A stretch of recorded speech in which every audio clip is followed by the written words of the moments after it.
여러분들 2006년에 3살짜리 여자아이가 중국 길림성에서 생리를 합니다. 3살짜리 아이가 중국이 발칵 뒤집혀졌어요.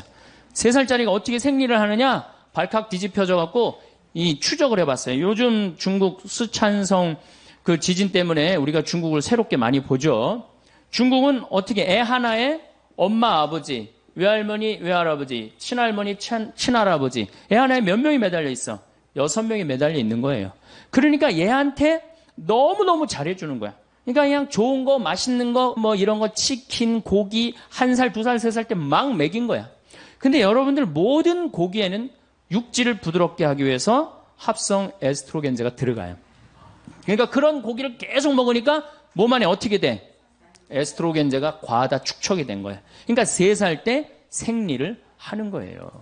여러분들 내가 이 목욕탕에 가보면 남자애들이요 문제 있는 애들 굉장히 많습니다. 초등학교 5학년, 6학년 된 아이들인데 분명히 남자야. 근데 몸매는 여자애들 많아요. 유방이 나오는 아이들 굉장히 많아요. 남성의 10%가 유방이 나온다고 그러잖아요. 뭐 때문에? 고기 많이 먹어서 그래요. 고기. 요즘 소고기 안 먹으면 돼. 그거 좋을 거 하나 없어요.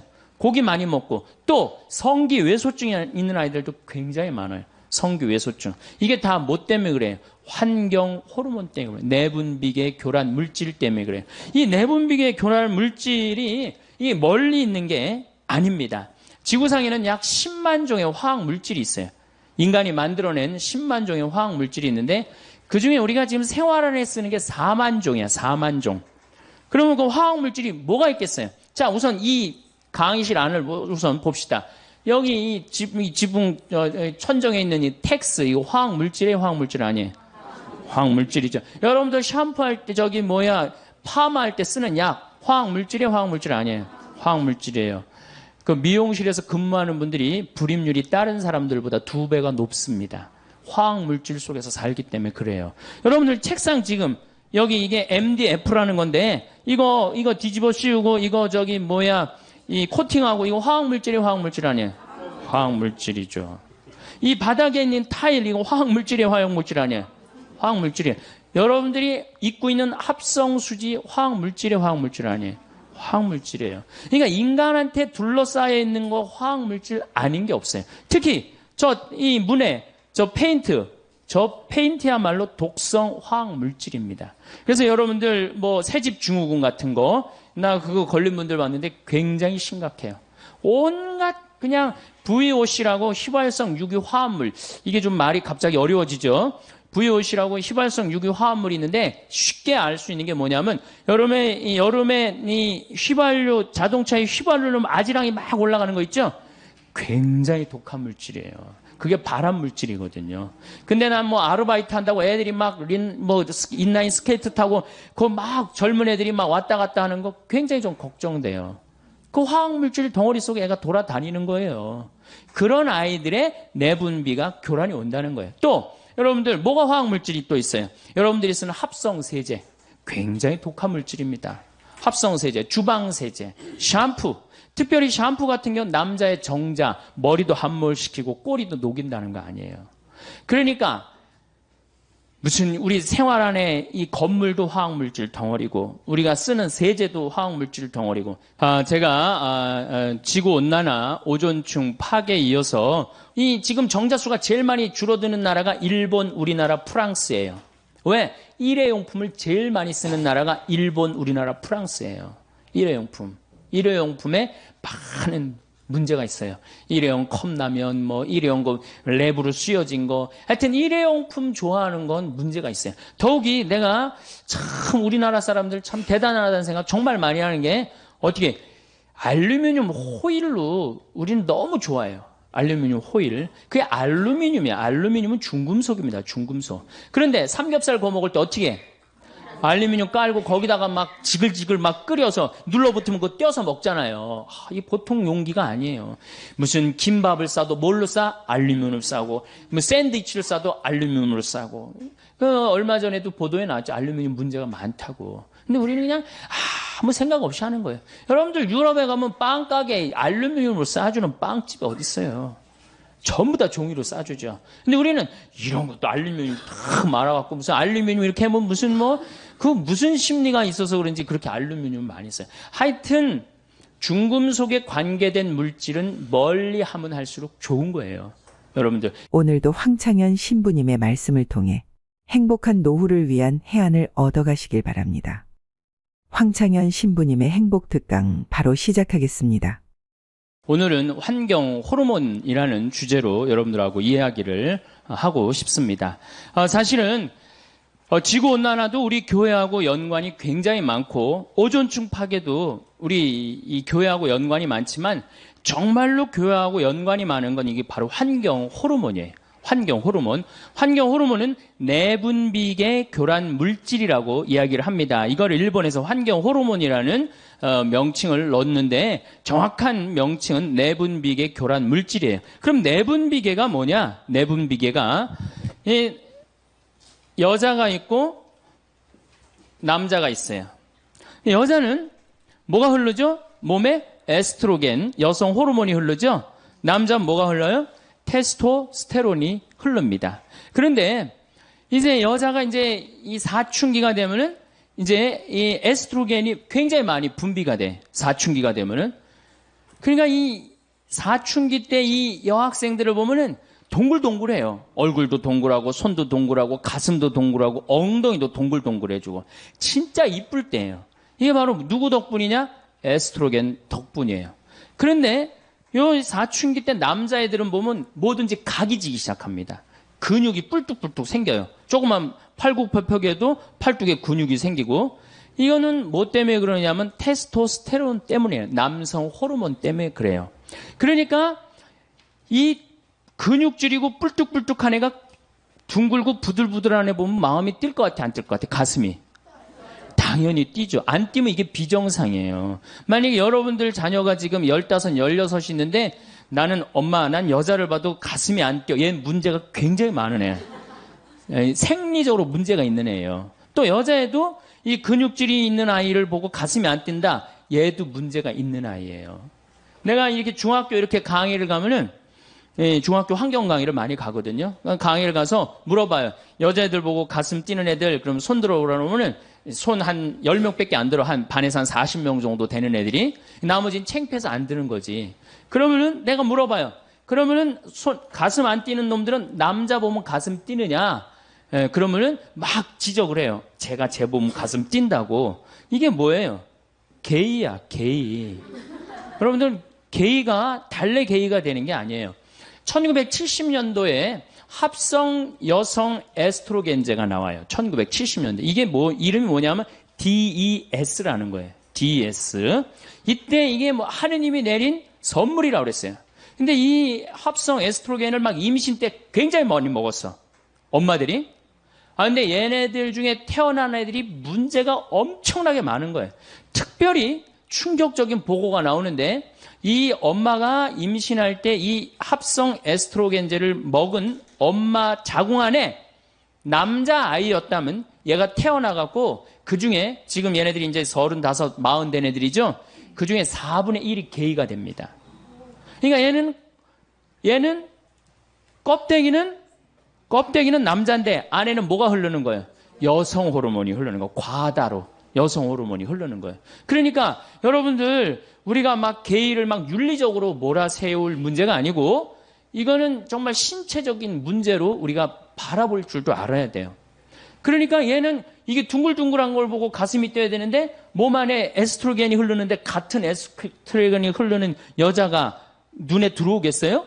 반대의 테스토스테론이 흐르는 애가 가슴이 뛰는 거지. 그래갖고 막 사랑을 해. 막 사랑을 해갖고 너무너무 사랑해. 그래서 같이 살고 싶어갖고 결혼하고 싶어갖고 나한테 데리고 왔어. 신부님, 저는 이 사람 없으면 좀 못 삽니다. 저 이 사람이랑 결혼하게 좀 혼배 좀 해주십시오. 그렇게 왔을 때 신부가 해줘야 돼, 말아야 돼? 해줘야 된다면 손 들어보세요. 해주지 말아야 된다. 예수님이 제일 싫어하는 사람이 누구냐면 손 안 드는 사람들이야. 이 마르코복음 3장에 보면은 1절부터 6절에 이런 얘기가 나와요. 안식일에 손이 오그라든 사람을 펴줘야 되느냐, 펴주지 말아야 되느냐. 이렇게 예수님이 물어봐요. 손 들라고 그래. 근데 아무도 손을 안 들어요. 그러니까 녹이 띈 얼굴로 그들을 째려보시고 난 다음에 안식일에 손을 펴줘요. 이거 굉장히 중요한 거예요. 안식일에 하지 말아야 되는 건데 예수님이 분명히 손 들라고 그러거든. 펴줘야 되느냐? 펴주지 말아야 되느냐? 이 남자애가 몸 안에 에스트로겐이 흐르는 남자애가 몸 안에 테스토스테론이 흐르는 남자애를 너무너무 사랑해서 결혼하고 싶다. 나한테 결혼 주례를 해달라고 나한테 데리고 왔다. 해줘야 되느냐? 해주지 말아야 되느냐? 자, 다시 한번 손 들어보겠습니다. 결혼시켜줘야 된다. 한번 손 들어보세요. 시켜주지 말아야 된다. 네, 좋습니다. 이제 이 문제는 교회 안에 들어오게 돼 있어요.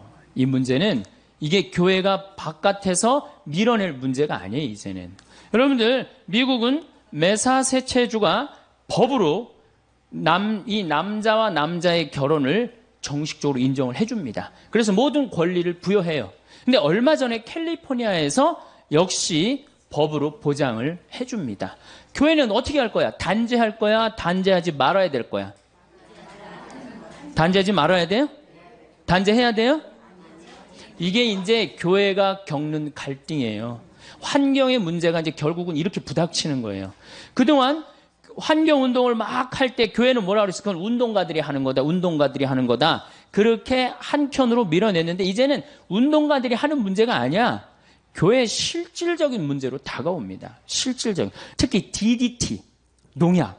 이거는 굉장히 독한 화학 물질이에요. 근데 제가 강원도 평창에서 나도 농사를 짓고 한 5,000평 지금 농사를 짓고 사는 사람이지만은 나는 농약을 안 치고 살지만은 농약 안 치고 사는 내가 얼마나 동네에서 욕먹는지 몰라요. 농약을 안 치는 건 농사 짓는 사람들한테 이해가 안 되는 일이에요. 농약을 안 치는 건. 그래갖고 우리 밭이 농약을 안 치니까 우리 밭에 풀이 잔뜩 나갖고 씨가 날라가갖고 자기네 밭 풀 많이 생긴다고 욕을 내가 그 동네 총회 가면 맨날 욕먹어요. 70, 80대 할아버지. 신부님 그 농사 그렇게 짓는 거 아닙니다. 그 풀도 약도 주고 그래야지. 그게 무슨 농사입니까? 그러니까 시골에서는 농약을 안 친다는 걸 꿈을 못 꿔요. 그러니까 여러분들이 먹는 물질의 대부분 먹는 양식은 대부분 뭐가 쳐준다고 생각하면 돼? 농약. 특히 고추 같은 경우는 농약 안 치고는 꿈도 못 꿉니다. 그러니까 이 시골에 풍경이 있어요. 비가 오고 나면 7, 8월에 비가 오고 비님이 오시고 나면은 이제 남편하고 아내하고 경운기를 끌고 나가갖고 남편이 이제 분무기를 하고 아내는 그 경운기에 그 농약 한 거 이렇게 줄 해갖고 풀어줘요. 그럼 남편이 그걸 뿌려요. 그 모든 농촌의 공통적인 모습이에요.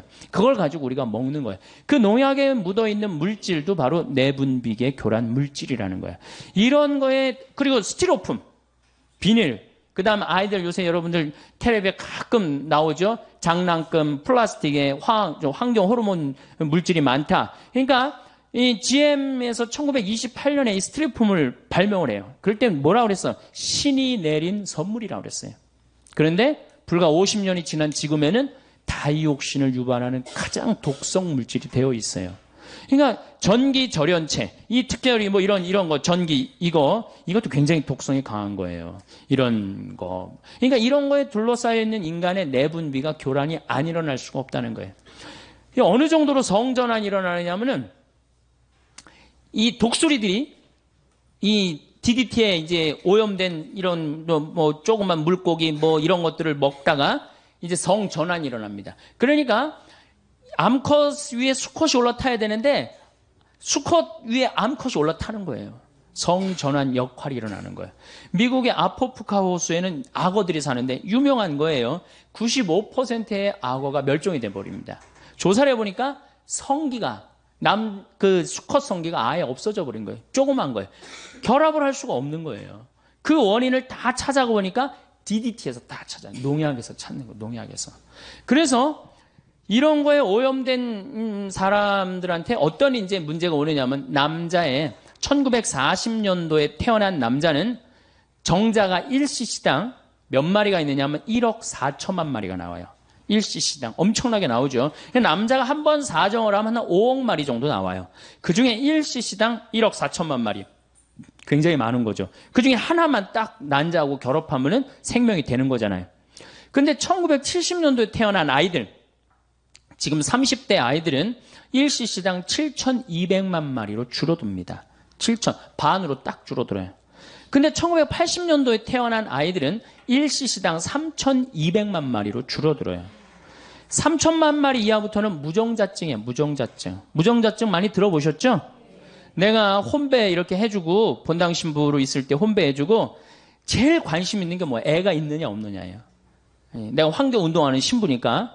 그래서 애 없는 집은 내가 계속 물어봐요. 언제 임신할 거냐? 왜 애는 안 생기느냐? 근데 내가 정말로 세례를 주고 아주 열심한 남자인데 결혼을 했는데 등치는 뭐 산만한데 애가 없는 거 2년 동안. 그래서 내가 불렀어요. 너 왜 애가 없느냐? 이 남자애가 쭈삣쭈삣 하더라고요. 혹시 너 무정자증 아니냐 그랬더니 병원 가니까 그렇다는 거예요. 몸은 건장한데 이 내분비 교란 체계가 망가진 거예요. 그럼 지금 중고등학교들은 몇 마리냐? 2,700만 마리로 줄어들었어요. 그러니까 지금 중고등학교들은 굉장히 위험한 무정자증이라는 거예요. 굉장히 위험한. 근데 이게 테오 콜본이라는 유명한 미국의 동물학자가 있어요. 할머니야. 박사학위를 56살 때 땁니다. 이 할머니가. 지금 굉장히 나이를 많이 먹었죠. 95년도에 무슨 책을 썼느냐면 Our Stolen Future라는 책을 써요. 우리의 도둑 맞은 미래. 우리 미래는 이미 도둑 맞았다는 거야. 왜? 이 대물림 독극이라고 그래. 대물림 독극. 엄마가 많이 오염됐으면 자식한테는 더 심한 상태로 오염이 되는 거. 그리고 그 다음 자식한테는 더 심하게 오염이 되는 거예요. 그래서 이 내분비기 교란 물질, 환경 호르몬을 대물림 독극이라고 합니다. 제가요, 한 7년 전에 대전 법동성당에 가서 강의를 한 적이 있어요. 환경 강의를 했어요. 교우들한테. 그때 굉장히 많이 모였어요. 교우들이. 환경 강의를 이제 끝나고 사제관에 앉아서 차를 한 잔 마시는데 머리가 하얀 할아버지가 저를 찾아왔어요. 신부님, 강의 참 많이 들었습니다. 잘 들었습니다. 어떻게 젊은 신부님이 그런 강의를 할 줄은 꿈에도 몰랐다는 거예요. 그런데 사실은 제가 대전 보건대학 대학 원장입니다. 내가 뻔데기 앞에서 주름을 잡았던 거죠. 그런데 신부님 심각합니다. 어떻게 심각하냐면 자기네 학교 학생들 1, 2학년 아이들 정자를 채취해갖고 검사한 결과 7년 전 얘기예요. 7천만 마리 넘는 애들이 한 명도 없다는 거예요. 현장에 있는 저로서는 이게 보통 심각한 문제가 아닙니다. 이러다 가면은 정말로 이게 대가 끊깁니다. 그러니까 우리들이 말하는 것보다 신부님이 말하는 게 훨씬 권위가 있으니까 내가 이건 정말로 신부님한테 간곡히 부탁을 합니다. 신부님 어디 강의 가실 때마다 제 얘기를 꼭 해주십시오. 그래갖고 제가 지금도 어딜 다니면 그 대전보건대학 원장님 얘기를 꼭 합니다. 여러분들 자녀들은 이미 망가져 있는 거예요. 그러니까 여러분들이 고해성사 볼 때 난 자식을 미웠습니다. 공부 못해갖고 미웠습니다. 이건 죄도 아니에요. 난 합성세제로 내 속옷을 빨아갖고 지금 대를 끊고 있습니다. 그게 내가 이렇게 그 본당 신부할 때 가정방문, 특히 냉담자만 방문한 적이 있어요. 쉬는 교우들만. 근데 젊은 교우들의 냉담의 원인 대부분은 불임 때문이에요. 난 깜짝 놀랐어요. 왜? 왜 불임 때문이야? 아니 하느님이 생명을 점지해 준다고 그래갖고 성당 나가서 열심히 빌었는데 생겨요 안 생겨요? 안 생겨요. 그러니까 자꾸 실망하니까 성당에 안 나가는 거예요. 자신감도 없고. 그러니까 불임 부부 이렇게 남편들을 보면 왠지 자신감이 없어 보이는 거예요. 그러니까 이게 이제 불임의 문제가 어떤 뭐 개인의 문제가 아니라 우리 사회의 문제가 돼버린 거예요. 사회의 문제가 돼버리고 교회의 문제가 돼버린 거예요. 여러분들 지금 불임률을 약 200만 명으로 보고 있어요. 200만 명으로. 뭐 심하게는 뭐 20%까지 보고 있어요. MBC인가 어디에서 한번 그걸 하는데 20%. 뭐 스스로 뭐 정관 수술을 했든 안 했든 모든 불임자를 20%로 보고 있어요. 그러니까 이게 불임률이 그러니까 이제 그 책이 95년도에 나왔는데 30년 후에는 50%가 불임률이 될 거라는 거예요. 그러니까 2025년에는 50%가 불임률이 되고 50년 후에는 다 불임률이 될지도 모른다는 그런 무서운 주장을 하더라고요. 그러니까 지금 우리는 이 지구가 뭐 온난화라든가 오존층 파괴, 뭐 해수면 상승 이런 문제보다도 더 실질적인 문제는 뭐야? 환경 호르몬이에요. 그래서 환경 호르몬이 지구 3대 환경 문제입니다.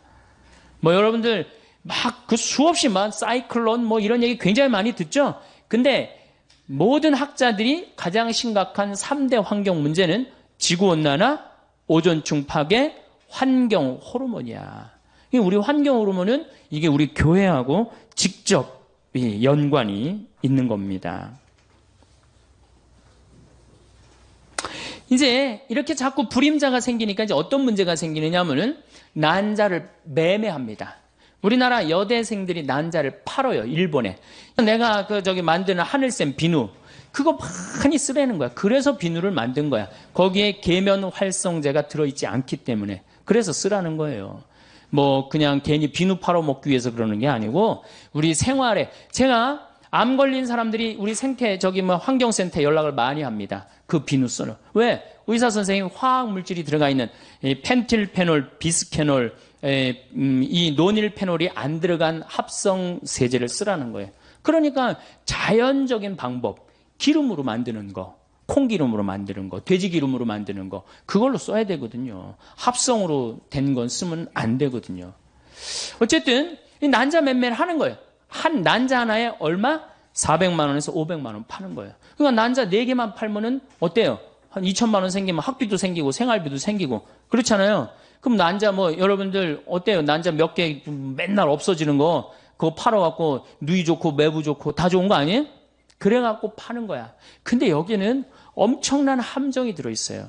이건 생명이야, 생명.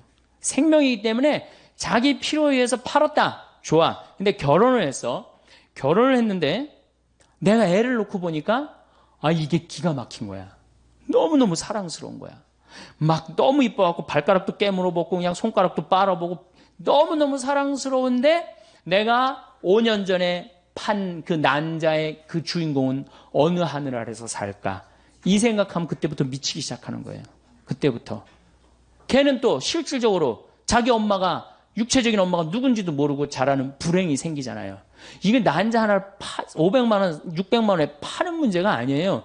생명을 사고 파는 노예제도보다 더한 시대로 지금 떨어지려고 그러는 거예요. 노예제도보다. 그걸 지금 가꾸어 나가려고 그러는 사람들이 누구예요? 서울대학 생명공학 교수팀이 그 짓을 한 거예요. 저는 그 짓이라고 말을 합니다. 왜냐하면 제가 그 황우석 교수 그 사태가 일어나기 전에 수원교구 주부에다 내가 뭐라고 썼느냐면 판도라 상자와 황우석 교수라는 걸 썼어요. 지금 열면 안 된다. 전 굉장히 위험한 거다. 그리고 제가 이 주교회의 환경위원회 일을 할 때에도 우리 주교님들이 황우석 교수 사태 일어나기 6개월 전에 성명서를 하나 발표를 합니다.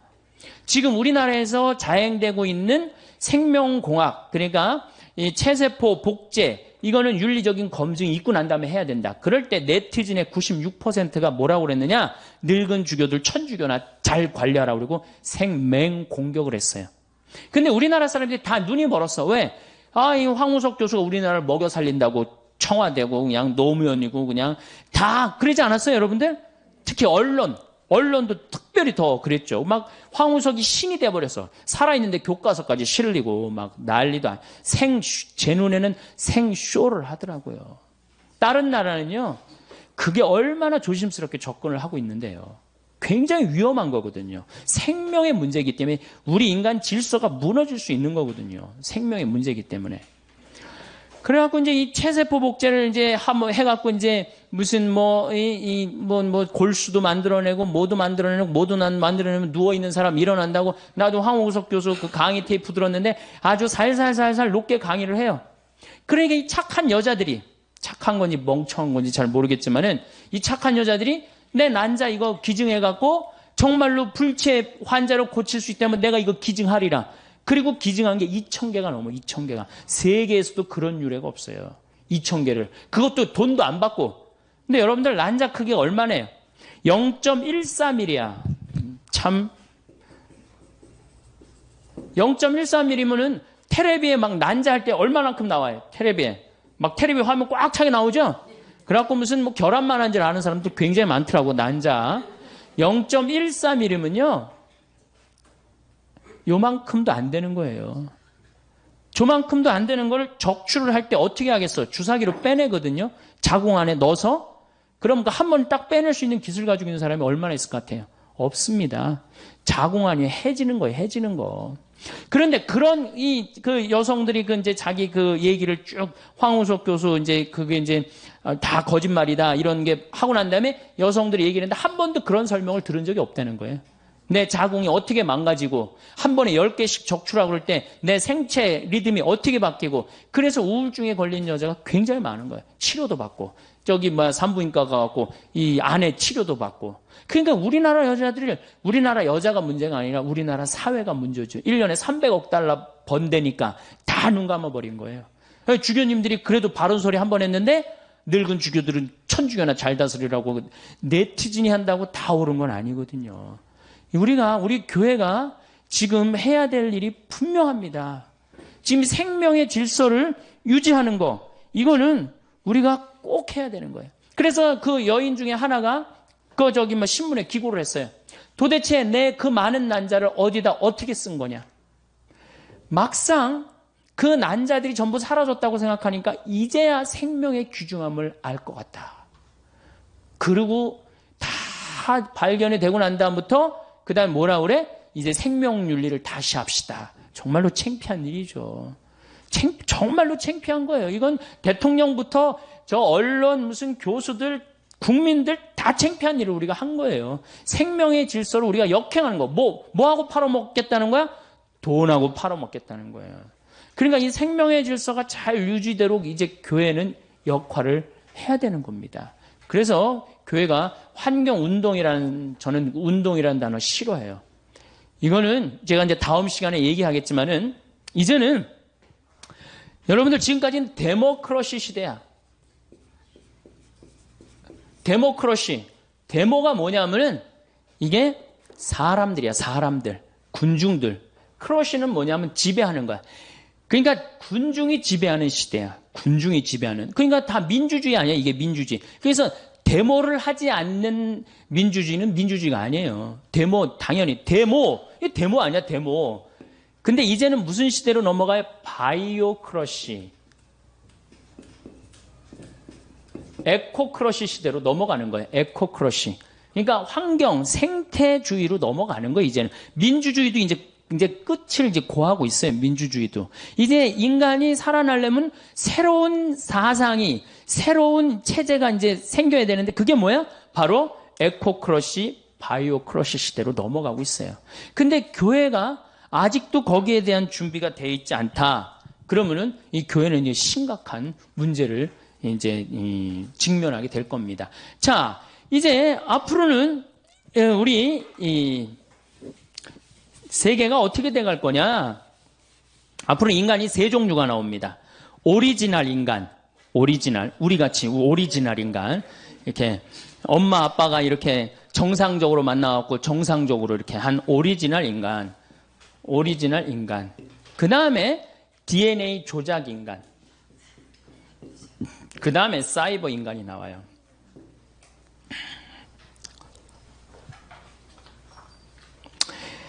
자, 우선 오리지널 인간에 대한 얘기를 좀 할게요.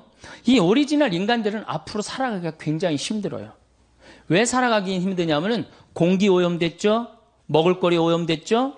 그럼 점점 경쟁력 떨어지는 거예요. 거기다가 내분비 교란이 일어나갖고 정자수 줄어들죠? 여자는 자궁 호르몬 지수라는 게 있어요. 그게 지수가 자꾸 높으면은 착상이 안 되는 거예요. 자궁이 망가져갖고. 그러니까 호르몬 지수 나빠지면. 그러니까 지금 우리 같은 오리지널 인간은 이제 앞으로 이 지구에서 살아가기가 굉장히 힘들어요. 그 다음에 이제 어떤 인간이 나타나냐? DNA 조작 인간이 나타나요. 자, 얼마 전에 영국에서 기가 막힌 법안을 하나 통과시킵니다. 어떤 법안을? 이종 교배를 통과를 시켜요. 사람하고 소하고 섞는 거를 통과를 시키죠. 그렇죠? 그래갖고 지금은 이제 뭐 문제가 많으니까 사람하고 사람 사이에 생명을 죽인다 살린다 그러니까 여러분들 복제양 돌리가 뭐예요? 엄마 젖살 밑에서 세포를 떼내갖고 탄생한 게 복제양 돌리예요. 물론 죽었죠, 이제. 6년인가 살다 죽었어요, 복제양 돌리가. 그게 97년도인가 98년도에 나왔죠. 그때 세상이 깜짝 놀랐죠. 복제를 할 수 있다는 거. 이게 무시무시한 거죠. 복제를 할 수 있다는 거. 그 다음부터 복제하기 시작했는데 소를 복제하고 뭐 고양이를 복제하고 개를 복제하고 그 다음에 남아있는 게 뭐예요? 인간이에요, 인간. 그거 복제하겠다고 2002년도인가 2부라고 뭐 클로네이드사라고 그 클로네이드라는 단어가 복제한다는 뜻이에요. 클로네이드사에서 했다고 그랬잖아. 확실히 했는지 안 했는지 모르지만 그게 돈이 되니까 거기 200만 명이 지금 접속해 있다는 거 아니에요. 나도 복제 좀 내 주군에 좀 살려달라고. 죽었는데 그 살점 떼어내갖고 난자 하나만 빌려오고 그 안에다가 안에 핵을 제거하고 그 안에다가 체세포는 뭐 핵분열해갖고 사람으로 된다는 거 아니에요. 그러니까 내가 복제를 하고 싶어. 내 살점을 떼내갖고 지금 내 아이를 하나 복제를 했어. 난자를 하나 빌려갖고. 그럼 나하고 DNA 구조가 똑같은 쌍둥이가 40년 후에 태어나는 거예요. 그러니까 영생이라는 단어가 나옵니다. 영생이라는 단어가 나오는 거예요. 왜? 똑같지. 뭐 심지어는 그 클로네이드사에 그 뭐 연결된 라헬인가 누구는 뭐라 그래? 머리에 모든 기억력을 다운받을 수 있대잖아요. 컴퓨터에. 다운을 받아서 어떻게 하겠다는 거야? 복제한 그 인간에게 다운을 시켜준다는 거야. 그러면 내 모든 기억력을 가지고 사니까 영생을 한다는 요즘 그 사람들의 논리예요. 무슨 하늘나라 영생 이거하고 정말 완전히 멀어지는 거예요. 그러니까 지금 이 시대의 격변을 우리가 읽어야 돼요. 이 시대의 격변을 읽지 않으면 점점 사람들은 교회를 떠나요. 언제까지나 남자와 남자의 결혼은 안 된다. 여자와 여자의 결혼은 안 된다. 이미 다 하고 있는데 언제까지나 우리가 그렇게 단죄만 할 수는 없어요. 여러분들 이 휴머니즘이 나올 때 우리 뭐라 그랬어? 너희들 그렇게 이렇게 인간적이고 사악하다, 불태워 죽이고 결국은 다 떠난 겁니다. 교회가 이 시대를 이끌고 나가려면 어떻게 해야 돼? 그 앞에 나가야 돼요. 그 앞에 나가고 그 상황을 끌고 나가야 돼. 그래서 그런 위험 요소를 다 제거하고 나가는 게 빛과 소금의 역할인 거예요. 이 DNA 조작 인간이 굉장히 능력이 특출하네. 눈도 4.0으로 만들 수 있다는 거예요. 다리도 이 말다리 같이 그냥 근육이 불뚝불뚝한 다리도 할 수 있고, 점핑도 뭐 한 5m, 6m씩 할 수 있고. 그러니까 이제 이게 혼용될 때는 오리지널 인간은 DNA 인간한테 지배를 받을 수 있다는 거예요. 지배를 받을. 그 영화가 뭐야, 여러분들? 이제 요 사이버 인간하고 오리지널 인간하고 싸우는 영화가 뭐야? 유명한 영화 있잖아요. 아니, 터미네이터 말고. 에? 그렇지. 역시 수녀님이. 매트릭스라는 영화가 뭐예요? 사이버 인간하고 오리지널 인간들은 다 지하에 들어가갖고 사이버 인간들이 이 오리지널 인간을 죽이려고 그러는데 그 하나가 나타나갖고 합의를 보잖아요. 당분간 놔두자고. 맨 끝이 그렇게 끝나는 거 아니에요. 세상은 그렇게 가고 있는데 여기서 게이의 결혼은 안 됩니다. 이러고 앉아있으면은 누가 말을 듣느냔 말이에요. 말 들을 사람 아무도 없다는 거예요. 자, 그 다음에 이제 사이버 인간. 요것도 머리가 아주 지끈지끈. 아주 요새 신부하기 힘들어요. 이 사이버 인간, 여러분들 2000년도에 어떤 로봇가 나온다고 그랬느냐? 2000년도에 청소하는 로봇가 나온다고 그랬어요. 2010년도에 환자 돌보는 로봇가 나온다고 그랬어요. 2020년에 가갖고 이게 노인들 이렇게 대화해주는 로봇 나온다고 그랬어요. 2030년에 원숭이 수준의 로봇가 나온다고 그랬어요. 2040년에 인간 수준하고 비슷한 로봇가 나온다고 그랬어요. 2050년에 인간을 뛰어넘는 로봇가 나온다고 그랬어요. 근데 지금 2008년인데 어디까지 나왔어? 원숭이까지 나왔어요. 원숭이 수준의 로봇까지 나왔어요.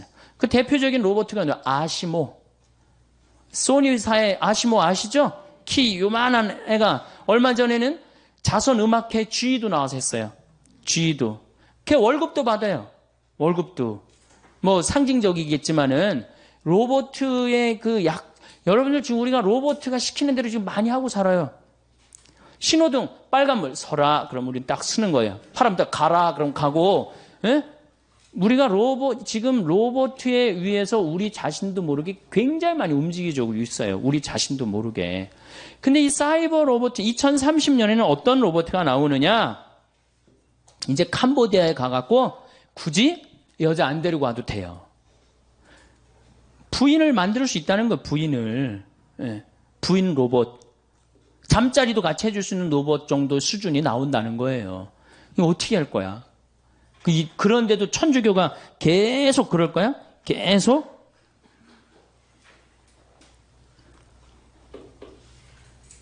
그래서 이제 이 환경 호르몬 문제에 있어서 우리 교우들이 꼭 알아야 되는 거는 우리 가톨릭 교회가 저는 많은 경우 환경운동을 오해하는 경우가 있어요. 오해하는 경우. 데모하는 무슨 새만금 막 데모하고 대우나 데모하고 그 데모하는 사람들이 환경운동가로 알고 있는데 또 환경운동가 자신들도 데모하는 사람으로 본인이 알면 안 돼요.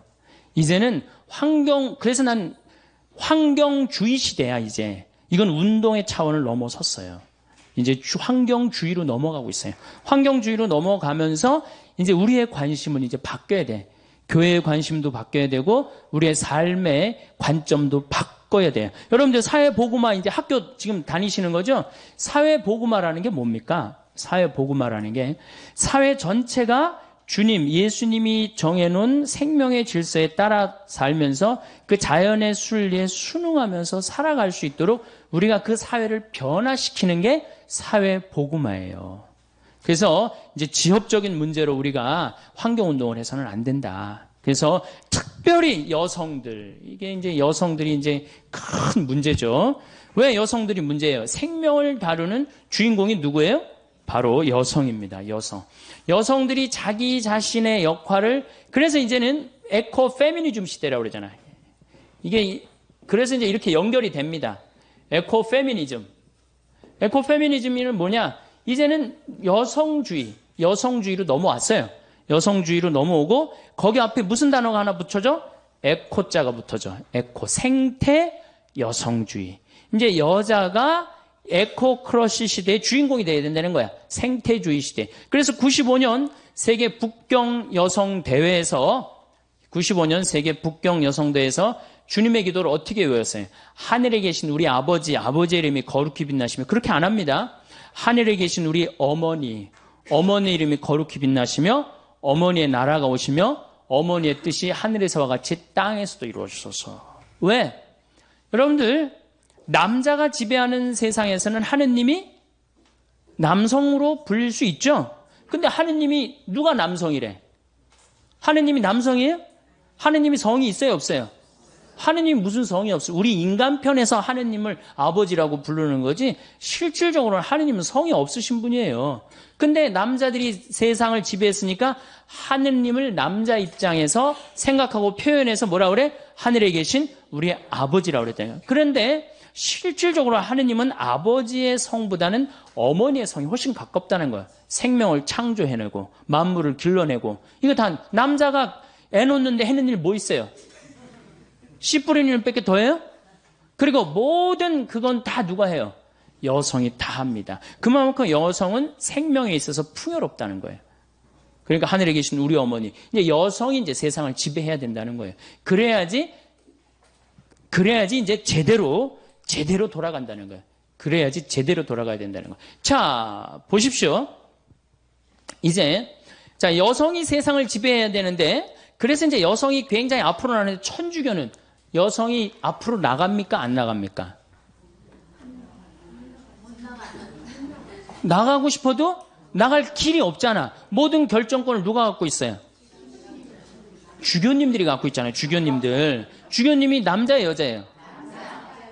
뭐 감정 있어요? 남자라는 말에 이렇게 굉장히 감정이 실려요. 또 신부들이 전부 남자예요, 여자예요? 남자죠. 이게 우리 교회의 이제 이 핸디캡이에요. 제가 서울시에 양성평등 교육을 나갑니다. 양성평등. 왜냐하면 여러분들 이 개발도상국에서 선진국으로 올라갈 때 여성의 사회 참여율이 10%가 증가를 합니다. 근데 우리나라는 지금 1.7%밖에 여성이 사회에 안 나갑니다. 1.7%. 우리나라 여전히 사회 관심이 없어요. 뒤집어지든 엎어지든. 그저 내 자식만 서울대학 보내면 된다는 거기에 아주 미쳐갖고 사회에 관심이 없어요. 그래도 여러분들은 지금 이 사회복음학교 나온 여러분들은 선구자예요, 선구자. 정말 대단한 분들이에요. 제가 이제 천주교, 개신교, 불교 대담을 나간 적이 있어요. 원음 방송에서. 근데 개신교에서는 누가 나왔냐면은 여성 목사님이 나왔어요. 그 다음에 불교에서는 그 쓰레기 봉투 제로 운동하는 스님이 나왔고, 그 다음에 그 원음에서는 그 여성 원무님이 나오고, 그 다음에 이제 천주교에서는 제가 나가서 대담을 하는데 밀려요. 왜? 내가 무슨 나도 농산물이라든가 이걸 잘 알지만은 여성 두 분한테는 말이 안 되더라고요. 지금 가장 많은 주제가 뭐야? 먹을거리 아니에요. 근데 우리 지금 천주교에서 전부 다 남자들이 거기에 남자 신부님들, 우리 주교님들이 그 쇠고기에 대해서 여성들만큼 그렇게 막 뭐라 그럴까요? 아주 뼈저리게 막 그런 위기의식을 느낄까요? 우리는 그런다고 소고기 안 먹으면 개고기 먹으면 되지 뭐. 우리는 그 정도로 넘어간단 말이에요. 그 정도로. 그러니까 이 접근 방법이 굉장히 많이 틀린 거예요.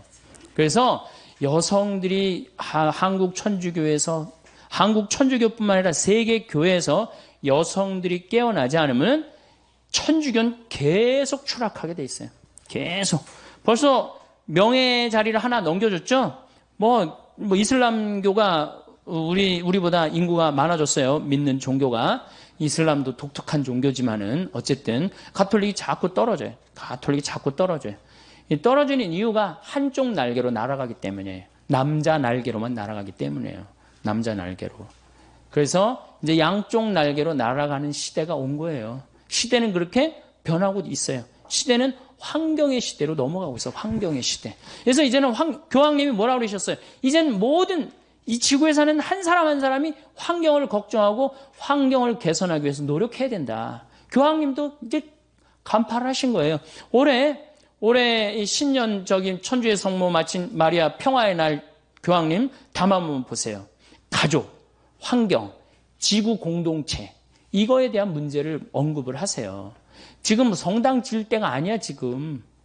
성당 짓고 성당에 몇 억씩 집어넣을 때가 아니에요.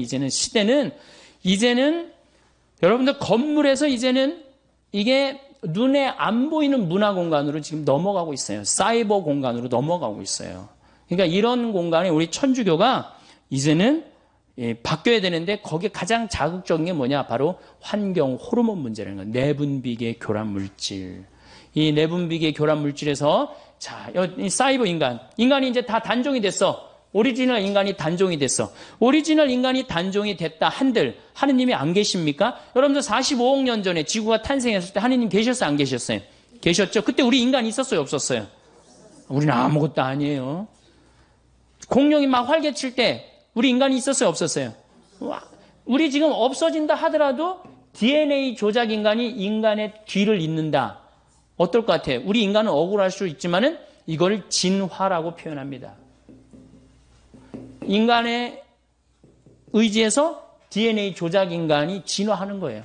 그리고 사이버 인간이 딱 나타났어. 사이버 인간이 나타나갖고 내가 이제 한 70이 됐는데 신부님 저 세례 좀 주십시오. 너는 로봇이기 때문에 세례 안 돼. 라고 얘기할 수 있을까요? 못합니다. 난 로봇이기 때문에 너는 세례 못 줘. 그럼 사이버 인간들끼리 모여갖고 야 우리 세례 안 주는 데더라. 우리끼리 모여서 신부 하나 만들자. 그래갖고 그 로봇 중에 하나 서품 주문은 그걸로 끝나는 거 아니야. 끝나는 거 아니에요? 내가 너무 앞서 나가나 지금? 오늘? 너무 앞서 나가요?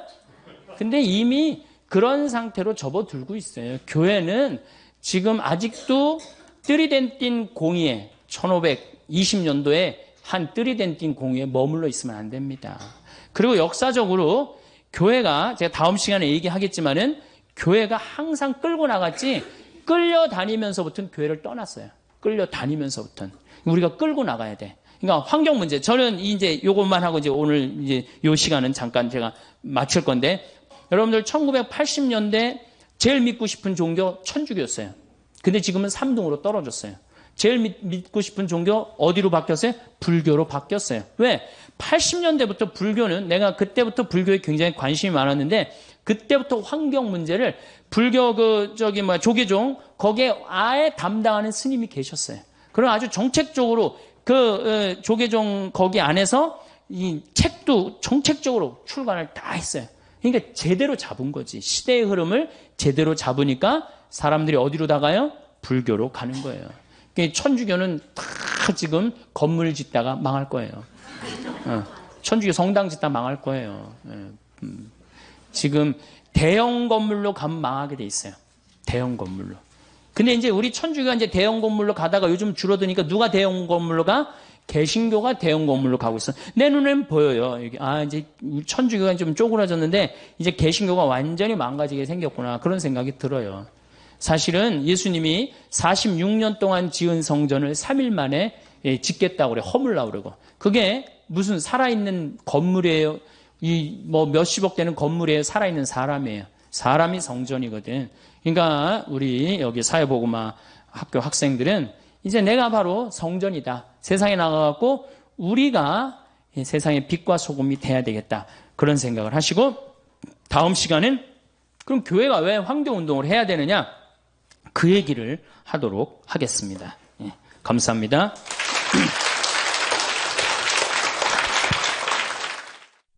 오늘은 50대 이후 재정관리의 핵심에 대해 이야기해 보려고 합니다.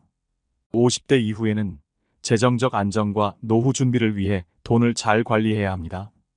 하지만 돈 씀씀이의 실수를 하면 재정적 위기에 빠지거나 삶의 질이 떨어질 수 있습니다. 그래서 이 글에서는 50대 이후에 절대 하면 안 되는 돈 씀씀이 10가지를 알려드리겠습니다. 이 글을 읽고 돈 씀씀이에 주의하고 재정적 자유를 향해 나아가세요. 첫 번째, 퇴직금을 한 번에 쓰기. 퇴직금은 노후를 위한 중요한 자금이므로 투자나 저축 등으로 잘 관리해야 합니다. 퇴직금을 한 번에 쓰면 남은 인생을 위한 준비가 부족해질 수 있습니다. 퇴직금을 적절하게 분배하고 소득원을 다각화하는 것이 좋습니다. 예를 들어 퇴직금의 일부를 연금이나 보험에 넣고 일부를 안정적인 투자에 사용하고 일부를 비상자금으로 활용하는 등의 방법이 있습니다. 두 번째, 자녀에게 지나친 지원하기. 자녀에게 도움을 주는 것은 좋은 일이지만 지나치게 의존하게 하거나 자신의 재정을 위협하게 하면 안 됩니다. 자녀에게 지원할 때는 자신의 노후 준비가 충분한지, 자녀의 자립 능력이 향상되는지, 상호 합의가 이루어지는지 확인해야 합니다. 예를 들어 자녀의 결혼이나 주택 구입 등에 지원할 때는 자신의 재정 상황과 자녀의 수입과 부채를 고려하고 상환 조건이나 기간을 명확히 정하는 등의 방법이 있습니다. 세 번째, 높은 수익률을 노리는 위험한 투자하기. 50대 이후에는 투자 기간이 짧아지고 투자 원금을 회복하기 어려워지므로 위험한 투자는 피하는 것이 좋습니다. 투자는 재정적 자유를 위한 좋은 수단이지만 높은 수익률을 노리다가 손실을 입을 수도 있습니다. 특히 투자할 때는 자신의 투자 목표와 위험 수용도를 고려하고 다양한 자산으로 분산 투자하는 것이 좋습니다. 예를 들어 주식이나 코인 등의 변동성이 큰 자산보다는 채권이나 부동산 등의 안정적인 자산에 투자하는 등의 방법이 있습니다. 네 번째, 신용카드 또는 대출로 삶의 질 높이기. 신용카드나 대출은 필요한 경우에 유용하게 사용할 수 있지만 삶의 질을 높이기 위해 남용하면 안 됩니다. 신용카드나 대출로 인한 이자, 부담이 커지면 재정적 여유가 줄어들고 노후 자금이 부족해질 수 있습니다.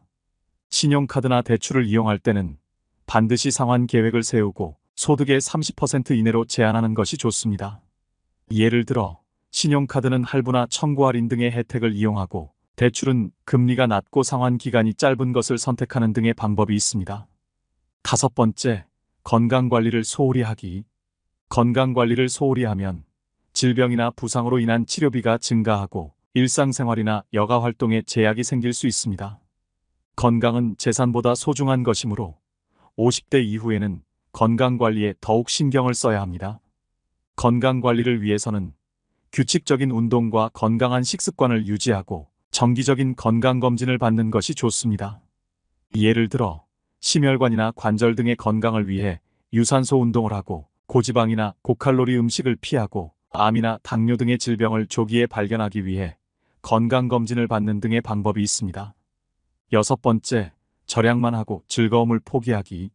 50대 이후에는 자신의 취미나 관심사에 시간과 돈을 적절하게 투자하고 주변과 소통과 교류를 즐기는 것이 좋습니다. 절약은 재정적 안정을 위한 필수적인 덕목이지만 절약만 하고 즐거움을 포기하면 인생이 살맛이 나지 않습니다. 즐거움을 위해 돈을 쓸 때는 자신의 재정 상황과 우선순위를 고려하고 예산을 세우는 것이 좋습니다. 예를 들어 여행이나 공연 등의 비싼 즐거움보다는 독서나 요리 등의 저렴한 즐거움을 선택하고 가족이나 친구들과 함께하는 시간을 늘리고 월별로 즐거움을 위한 금액을 정하는 등의 방법이 있습니다. 7번째, 인플레이션을 고려하지 않기. 노후 자금을 계획할 때 인플레이션율을 적용하고 인플레이션에 따라 자금을 조정하는 것이 좋습니다. 인플레이션은 물가 상승을 의미하므로 인플레이션을 고려하지 않으면 노후에 필요한 생활비가 부족해질 수 있습니다. 인플레이션을 고려하기 위해서는 인플레이션을 상회하는 수익률을 내는 투자를 하는 것도 좋습니다. 예를 들어 노후에 필요한 월 생활비를 100만 원으로 가정하고 인플레이션율을 2%로 가정하면 10년 후에는 121만 원, 20년 후에는 148만 원이 필요하게 됩니다. 따라서 노후 자금을 2% 이상의 수익률로 투자하거나 인플레이션에 따라 자금을 늘려야 합니다. 8번째, 보험에 대해 잘 모르고 가입하기. 보험료를 절약하기 위해서는 필요 없는 보험은 해지하고 중복되는 보험은 통합하는 것이 좋습니다. 보험은 재정적 위기에 대비하는 좋은 방법이지만 보험에 대해 잘 모르고 가입하면 보험료가 부담스럽고 보험금을 청구하기 어려울 수 있습니다. 보험에 가입하기 전에 자신의 보험 필요성과 보험 상품의 내용을 잘 파악하고 비교하고 이해하는 것이 좋습니다. 또한 보험료를 절약하기 위해서는 자신의 건강 상태와 가족력을 고려하여 암이나 중증 질환 등의 보험에 가입할지 결정하고 국민건강보험과 연계된 보험을 선택하고 자동차 보험이나 생명보험 등의 중복되는 보험을 통합하거나 해지하는 등의 방법이 있습니다. 9번째, 부동산에 과도하게 의존하기. 부동산에 과도하게 의존하면 부동산 시장의 변동에 취약해지고 자산의 다양성이 떨어질 수 있습니다. 부동산은 안정적이고 유동적인 자산이므로 재테크의 수단으로 인기가 있습니다. 부동산에 투자할 때는 부동산의 장단점과 리스크를 잘 파악하고 자신의 재정 상황과 목표에 맞는 부동산을 선택하는 것이 좋습니다. 또한 부동산 외에도 다른 자산으로 분산 투자하는 것도 좋습니다. 예를 들어 부동산의 장점은 장기적으로 가치가 상승하고 임대 수입이나 매각 수익이 발생한다는 것이고 단점은 유지비가 들고 세금이나 수수료가 부과된다는 것입니다. 리스크는 부동산 시장의 하락이나 규제, 임차인의 미납이나 분쟁 등이 있습니다. 따라서 부동산 투자를 할 때는 자신의 소득과 부채, 투자 기간과 목적, 부동산의 위치와 특성, 시장의 동향과 전망 등을 고려해야 합니다. 또한 부동산만으로 자산을 구성하지 않고 주식이나 채권, 금융상품 등으로 자산을 다양화해야 합니다. 10번째, 세금과 수수료를 간과하기.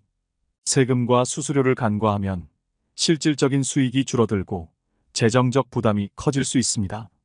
세금과 수수료는 재정적 결정에 큰 영향을 미칠 수 있으므로 간과하면 안 됩니다. 세금과 수수료를 고려하기 위해서는 투자나 저축 등의 재정적 결정을 할 때 세금과 수수료를 미리 계산하고 절약할 수 있는 방법을 찾는 것이 좋습니다. 예를 들어 투자할 때는 소득세나 양도세 등의 세금과 매매 수수료나 운용 수수료 등의 수수료를 고려하고 세금 우대나 수수료 면제 등의 혜택을 이용하는 등의 방법이 있습니다. 저축할 때는 예금이자에 대한 소득세나 인출 수수료 등을 고려하고 세금 공제나 수수료 면제 등의 혜택을 이용하는 등의 방법이 있습니다. 노후의 행복을 위한 은퇴 준비는 과연 어떻게 해야 할까요? 점점 평균 수명이 늘어나고 있습니다. 일반 기업체를 다닐 경우 50대 중후반 정도만 돼도 퇴직하는 경우가 많고 공무원을 하더라도 60 중반쯤 되면 대부분 퇴직을 하게 됩니다. 이렇게 퇴직이나 은퇴를 하더라도 늘어난 수명으로 인해 30년 이상의 인생이 남아 있습니다. 새롭게 시작되는 은퇴 이후의 삶을 누군가는 현직 시절에 충분한 준비가 되어 아무런 걱정 없이 새로운 인생의 여정을 시작할 수 있지만 대부분의 평범한 사람들은 미처 준비도 하기 전에 은퇴를 하게 되는 경우가 많습니다. 준비가 안 된 은퇴로 남은 인생이 행복할 수 있을지는 의문입니다. 제2의 인생이라고 일컬어지는 은퇴 이후의 삶이 행복하려면 과연 무엇이 필요한지 4가지로 살펴보도록 하겠습니다. 먼저 첫 번째는 돈입니다. 돈, 즉 노후 자금은 과연 얼마나 필요할까요? 은퇴 이후 노후 생활비로 월 318만 원이 적정하다는 어느 신문 기사에 소개된 설문조사 결과를 본 적이 있습니다.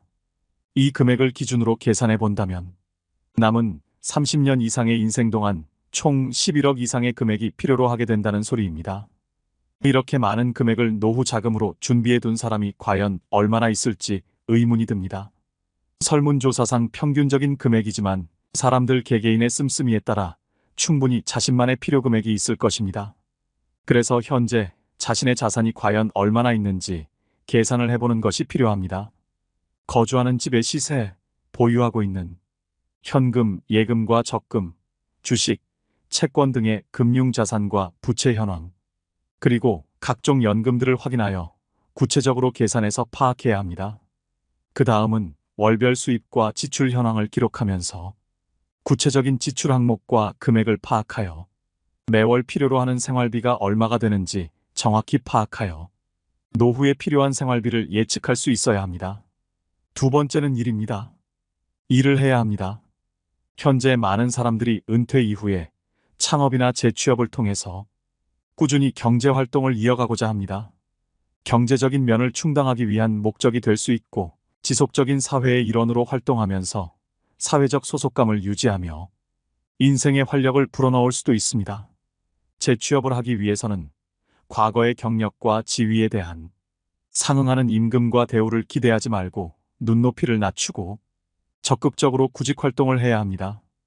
고용노동부에서는 은퇴 이후 재취업을 하고자 하는 사람들을 위해 다양한 일자리 프로그램을 만들어 지원하고 있고 국민 내일 배움 카드 발급을 통해서 국비로 훈련비를 지원받으면서 직무 능력을 개발하여 새롭게 취업을 할 수 있는 지원 제도도 활용을 해야 합니다. 각 지자체에서는 노인에게 사회 참여 기회를 제공해서 일자리도 제공하고 그에 따른 급여도 지급하는 노인 일자리 사업을 시행하고 있어 가까운 시, 구청 또는 주민센터, 노인복지관, 시니어 클럽 등을 통해서 관련 도움을 받을 수도 있습니다. 세 번째는 취미입니다. 취미 활동을 통해서 노후의 삶의 만족도를 높여야 합니다. 꾸준하게 지속할 수 있고 자신의 흥미와 체력 조건에 맞는 것을 선택하는 것이 좋습니다. 그리고 자신이 쉽게 몰입하면서 행복감을 얻을 수 있는 능동적인 취미를 가져야 하며 자신의 신체적 조건이나 경제적인 상황을 고려하여 충분히 즐길 수 있는 취미 활동이어야 합니다. 많은 사람들이 은퇴 후 등산을 취미로 하는 경우가 많습니다.